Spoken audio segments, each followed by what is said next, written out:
जो 12th पास किए हैं और 70% मार्क्स बन रहा होगा, वही अप्लाई कर सकते हैं एनएसपी सेंट्रल सेक्टर स्कीम के तहत, ठीक है ना? जो कि 2 जून से 15 दिसंबर तक लास्ट डेट था, जो कि 25 में जो पास किए हैं 12 उनका हम बता रहे हैं, ठीक है ना? ये basically NSP central sector scheme के तहत ये जून में ही आता है, ठीक है ना? अप्लाई डेट जो कि अभी 2026 में जो एग्ज़ाम दिए होंगे 12th का, तो उनका जून में आने की संभावना है, ठीक है ना? इसमें स्कीम जो कि 2 जून 2025 से लास्ट डेट जो कि 15 दिसंबर 2025 था, ठीक है? और इंस्टीट्यूट वेरिफिकेशन जो कि क्लोज़ हो गया था 31 दिसंबर से 2025 में हुआ था। डीएनओ, एसएनओ और एमएनओ वेरिफिकेशन जो 15 जनवरी 2026 तक इसका लास्ट डेट था, ठीक है ना? तो सबसे पहले है जो कि सेंट्रल सेक्टर स्कीम के तहत जो कि सबसे पहले अप्लाई करना होता है।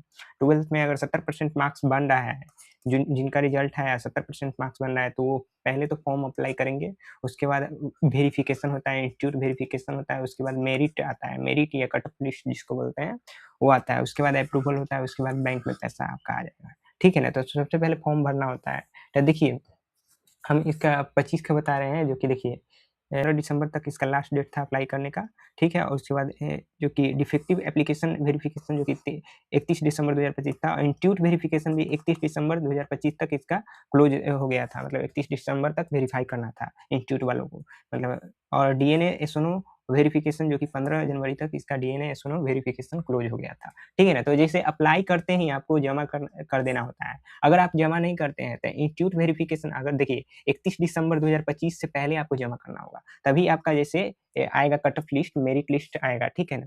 देखिए इंस्टीट्यूट वेरिफिकेशन के बाद ही कट ऑफ लिस्ट आता है, हम आपको दिखाते हैं। आप समझिएगा देखिए वेरिफिकेशन के बाद ही जैसे इंस्टीट्यूट और डिस्ट्रिक्ट वेरिफिकेशन के बाद ही मेरिट लिस्ट आता है, ठीक है ना? तो सबसे पहले फॉर्म भराता है, उसके बाद एनएसपी की वेबसाइट से हम फॉर्म भरना बता देंगे, उसके बाद यहाँ से वेरिफिकेशन होता है, कॉलेज से वेरिफिकेशन होगा, उसके बाद डिस्ट्रिक्ट, स्टेट लेवल का वेरिफिकेशन होता है, उसके बाद अब सब सही रहेगा तो आगे बढ़ेगा, ठीक है ना? डिस्ट्रिक्ट वेरिफिकेशन होगा, उसके बाद मेरिट या सिलेक्शन लिस्ट आएगा, ठीक है ना? स्टेट वाइज़ मेरिट बनती है, ठीक है ना? अगर आपका एनएसपी कट ऑफ से ऊपर है तो सिलेक्टेड या अप्रूवल दिखेगा, ठीक है ना?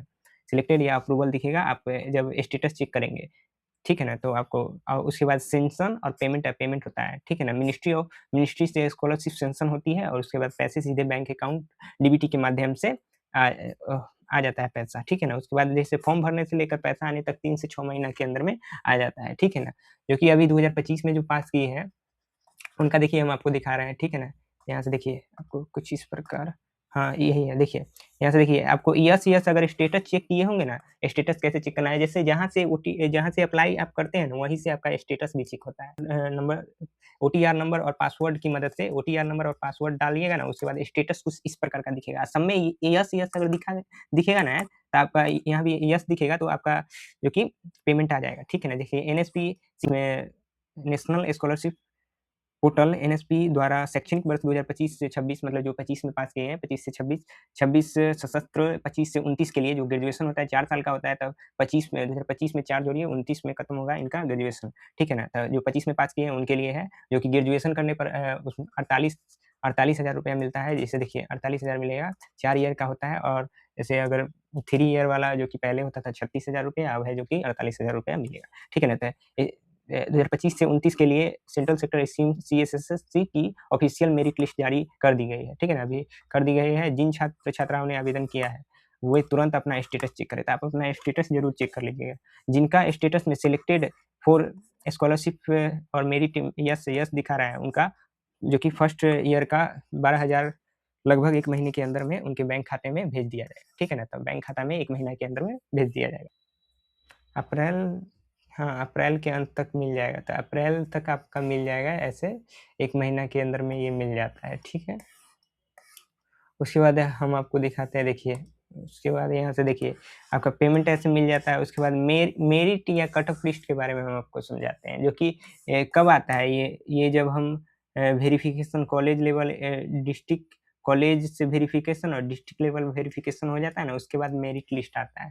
तो मेरिट हेलो दोस्तों, जैसे मेरिट या कट ऑफ लिस्ट और कट ऑफ मेरिट कहाँ से दिखना है, ठीक है ना? आपको लॉगिन करके एनएससी की वेबसाइट पर जाना है, उसके बाद आपको ओटीआर नंबर और पासवर्ड की मदद से लॉगिन करना है। स्टेटस एप्लीकेशन स्टेटस में अगर अप्रूवल दिखता है तो आपको पैसा मिल जाएगा, ठीक है ना? अंडर प्रोसेस मतलब कुछ समय लगेगा अप्रूवल होने में, और उसके बाद रिजेक्ट होता है तो आपको नहीं मिलेगा पैसा, ठीक है ना? अगर अप्रूवल दिखता है तो सिलेक्शन हो गया है आपका, पैसा मिल जाएगा, ठीक है ना? 1 महीना के अंदर में, ठीक है। और उसके बाद अगर देखिए 2025 हम अब एनएसपी 2025 का कट ऑफ लिस्ट देखने वाले हैं। देखिए कुछ इस प्रकार का दिखेगा, रोल नंबर यहाँ लिखा रहता है, पासिंग ईयर जो कब पास किए, और स्टूडेंट का नाम लिखा रहता है, डीओबी लिखा रहता है, फादर नेम लिखा रहता है, जेंडर लिखा रहता है, कास्ट फैक्चुअलिटी नेम लिखा रहता है, ठीक है। और उसके बाद यहाँ से देखिए फैक्चुअलिटी नेम जैसे आर्ट से लिए होते हैं उसको ह्यूमैनिटीज बोला जाता है, ठीक है ना। इसके बाद फुल मार्क्स लिखा हुआ है और परसेंटेज लिखा हुआ है। अब देखिए 2025 का कितना गया था, एनएसपी कट ऑफ लिस्ट कितना गया था, ये हम कैटेगरी वाइज बताने वाले हैं, ठीक है ना। 2025 का एनएसपी कट ऑफ लिस्ट जो कि देखेंगे कैटेगरी वाइज, जो कि ओबीसी एससी एसटी को साइंस में जो कि 69% मार्क्स था, तो उसका सिलेक्शन हो गया, अप्रूवल मिल गया था, ठीक है। 69% मार्क्स रहना चाहिए, ठीक है। ये कट ऑफ लिस्ट को हम एनालाइज करके हम बता रहे हैं, ठीक है ना। साइंस में 69% मार्क्स था 345, और आर्ट्स में 61%, और कॉमर्स में 75.4% था, तो हो गया था। एबीएस कैटेगरी के लिए साइंस में 70% मार्क्स, और आर्ट्स में 62% मार्क्स, और कॉमर्स में 82% मार्क्स, और पीडब्ल्यू में करीब साइंस में 69% और आर्ट्स में 61% और कॉमर्स में 85% था, ठीक है ना।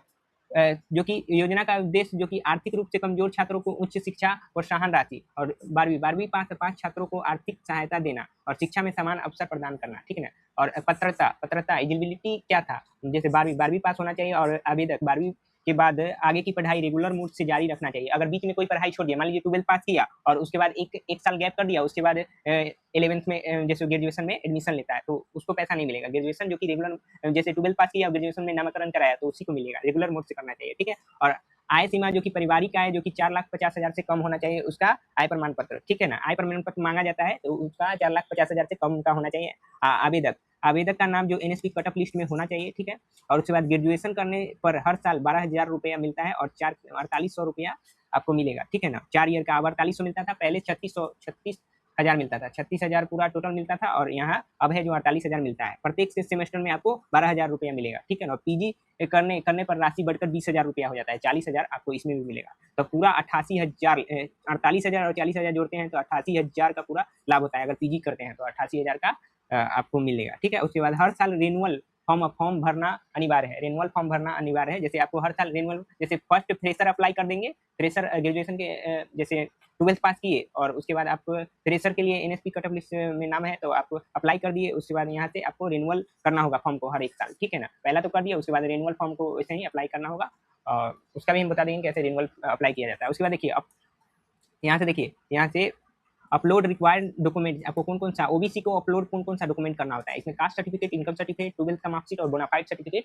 अपलोड करना होता है, ठीक है ना। और upload for required UR category को कौन सा करना होता है, कौन कौन अपलोड करना है, तो caste certificate, income certificate, 12th का मार्कशीट अपलोड करना होता है। हम आपको दिखाते हैं, रुकिए, कुछ इस प्रकार का यूआर कैटेगरी को कुछ इस प्रकार का कास्ट सर्टिफिकेट, इनकम सर्टिफिकेट और 12th का मार्कशीट अपलोड करना होता है, जो कि चूज फाइल पर क्लिक करके अपलोड कर दीजिएगा। उसके बाद यहाँ से कास्ट सर्टिफिकेट, इनकम और 12th का मार्कशीट आपको अपलोड करना होता है यूआर कैटेगरी के लिए, ये यूआर कैटेगरी के लिए बोले। और उसके बाद देखिए हम ओबीसी कैटेगरी के लिए देखिए यहाँ कुछ इस प्रकार का दिखेगा, आपको देखिए कास्ट सर्टिफिकेट अपलोड करना होता है, इनकम सर्टिफिकेट, 12th का मार्कशीट और बोनाफाइड सर्टिफिकेट, जो कि आपको कॉलेज से बनवाना होगा, ठीक है ना। कॉलेज में जाइएगा, बोनाफाइड सर्टिफिकेट मांगेगा, वहाँ से सारा चीज भरकर आपको दे देंगे कॉलेज वाले, ठीक है ना। तो भर कर देंगे, आपको यहाँ आके अपलोड कर देना है। और उसके बाद 12th का मार्कशीट आपको मिला होगा, वो अपलोड कर दिए। इनकम सर्टिफिकेट ऑनलाइन बना लीजिए, आरटीपीएस से आप बना लीजिए, और कास्ट सर्टिफिकेट भी आरटीपीएस से वेबसाइट से बना लीजिए। कास्ट सर्टिफिकेट इनकम आसानी से बना लीजिएगा, कोई दिक्कत नहीं है, ठीक है। वो सब बना लीजिए, उसके बाद यहाँ से बना लिए, तो उसके बाद ऐसे ही अप्लाई करना है। उसके बाद देखिए अगर फर्स्ट बार अप्लाई आप करते होंगे ना, तो कुछ इस प्रकार का आपको दिखता होगा। देखिए आपको यहाँ पासवर्ड चेंज करने का ऑप्शन आता होगा, ये पासवर्ड चेंज, देखिए ऐसे प्लीज चेंज योर पासवर्ड, जैसे आप फर्स्ट बार जाते होंगे एनएसपी की वेबसाइट पर, तो आपको पासवर्ड चेंज करने का ऑप्शन दिख रहा होगा। तो आप कैसे इसमें अप्लाई किया जाता है, ये हम आप बताते हैं हम आपको, ठीक है ना। आपको आना है गूगल पर, और उसके बाद एनएसपी सर्च करना है, एनएसपी सर्च कीजिए, उसके बाद यहाँ से आपको वेबसाइट आ जाता है कुछ इस प्रकार का, ठीक है। उसके बाद यहाँ से आप दो तरीके से अप्लाई करते हैं, 3 डॉट पर क्लिक करके आपको अप्लाई फॉर स्कॉलरशिप पर क्लिक करके यहाँ से अप्लाई फॉर स्कॉलरशिप पर क्लिक कीजिएगा। और उसके बाद देखिए आपको लॉगिन विथ ओटीआर पर क्लिक करना है, उसके बाद यहाँ ओटीआर नंबर डालना है, उसके बाद यहाँ से पासवर्ड डालिएगा, और उसके बाद यहाँ से लॉगिन करके आप अप्लाई कर सकते हैं, ठीक है ना। और नहीं तो आप यहाँ से बैक होके उसके बाद यहाँ से स्टूडेंट के सेक्शन पर आना है, और उसके बाद आके यहाँ से देखिए आपको अप्लाई फॉर स्कॉलरशिप यहाँ है, लॉगिन पर क्लिक कीजिएगा, और उसके बाद यहाँ से भी अप्लाई कर सकते हैं, वही लिंक है, ठीक है ना। उसके बाद यहाँ से ओटीआर नंबर डालिएगा, उसके बाद यहाँ से पासवर्ड डाल के आपको लॉगिन करके अप्लाई करना होता है। अब हम बताते हैं, अगर ऑप्शन दिख रहा है, आपका ऐसा ऑप्शन दिख रहा है जो कि पासवर्ड चेंज करने का ऑप्शन दिख रहा है, तो आप पासवर्ड चेंज कर सकते हैं। यहाँ से ओटीआर नंबर आप डाल, देखिए यहाँ से फॉरगेट पासवर्ड दिख रहा है, फॉरगेट पासवर्ड वहीं पर क्लिक कीजिएगा, उसके बाद कंटिन्यू पर क्लिक करिएगा, कंटिन्यू पर क्लिक कर दिए, उसके बाद आपको कुछ इस प्रकार का, ये हम आपको दिखाते हैं कुछ इस प्रकार का, यहाँ से क्लिक कर लिए, यहाँ से OTR नंबर आपको डालना होता है, तो आप OTR कुछ इस प्रकार आप डाल दीजिएगा, ठीक है ना। यहाँ से OTR नंबर डाल लेना है, उसके बाद हम डाल लेते हैं। तो देखिए यहाँ से OTR नंबर आपको डालना है और उसके बाद यहाँ से आपको गेट OTP पर क्लिक करना है। गेट OTP पर क्लिक कीजिएगा। देखिए यहाँ से OTP नहीं आ रहा है, ठीक है। तो यहाँ से कुछ इस प्रकार का OTP आपको क्लिक करना है। उसके बाद यहाँ से enable to process कुछ इस प्रकार का, और यहीं से चेंज हो जाता है। अभी अनेबल टू प्रोसेस दिख रहा है, ठीक है ना। तो यहीं से आपको चेंज करना होता है, OTR नंबर डालिएगा, आपका वेरीफाई हो जाएगा, ठीक है ना। यहीं से आपको पासवर्ड रीसेट कर लेना है। उसके बाद यहाँ से रीसेट कर लिए, उसके बाद कुछ इस प्रकार का देखिए आपको स्कीम मिलता है। देखिए आप यहाँ 3 डॉट पर क्लिक कीजिएगा, तो यहाँ से जितने भी स्कीम्स होते हैं, जैसे स्कीम्स ऑन स्कॉलरशिप है ना, उस पर क्लिक कीजिएगा, तो आपको कुछ इस प्रकार देखिए आपको यहाँ से जितने भी स्कीम्स होते हैं सेंट्रल सेक्टर स्कीम के तहत, वो आपको दिख जाएगा। देखिए यहाँ डिपार्टमेंट ऑफ हायर एजुकेशन, यही है सेंट्रल सेक्टर स्कीम के तहत। यहीं आपको दिखेगा कि कब अप्लाई करना है, कब यहाँ डेट उट सब दिया रहता है, ठीक है ना। यहीं से आपको चेक कर लेना है। और कब आप देखिए यहाँ से ये 2025 का है, आप 26 में अभी जो एग्जाम इंटर का दिए हैं, वो यहीं से आप आके आप चेक कर लीजिएगा कि कब अप्लाई होगा, इसका डेट टू आप चेक कर लेना है, अप्लाई कर लेना है। उसके बाद यहाँ से इंस्टीट्यूट में आपको जमा कर देना है अप्लाई करके, और जितना भी डॉक्यूमेंट अपलोड किए हैं वो भी डॉक्यूमेंट लेकर इंस्टीट्यूट में आपको जमा कर देना है। इंस्टीट्यूट वाले जो कि आपको एक मेरिट लिस्ट जारी करेंगे, उस मेरिट लिस्ट को आपको चेक कर लेना है, और वो चेक करिएगा। उसमें आपका अगर नाम होगा स्कॉलरशिप का, सीधा बात, जैसे आपको NSP के कट ऑफ लिस्ट में अगर आपका नाम होगा तो आपको स्कॉलरशिप का पैसा मिल जाएगा, ठीक है।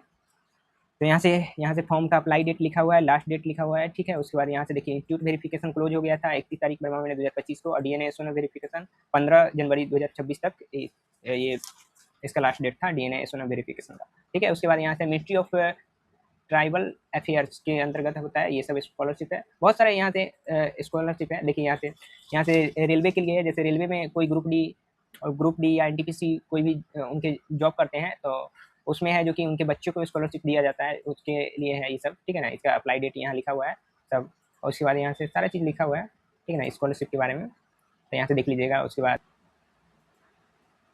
तो यहीं से देखिए दोस्तों, यहीं से आपको अप्लाई फॉर स्कॉलरशिप पर क्लिक कीजिएगा। उसके बाद यहाँ से देखिए आपको कुछ इस प्रकार का आएगा।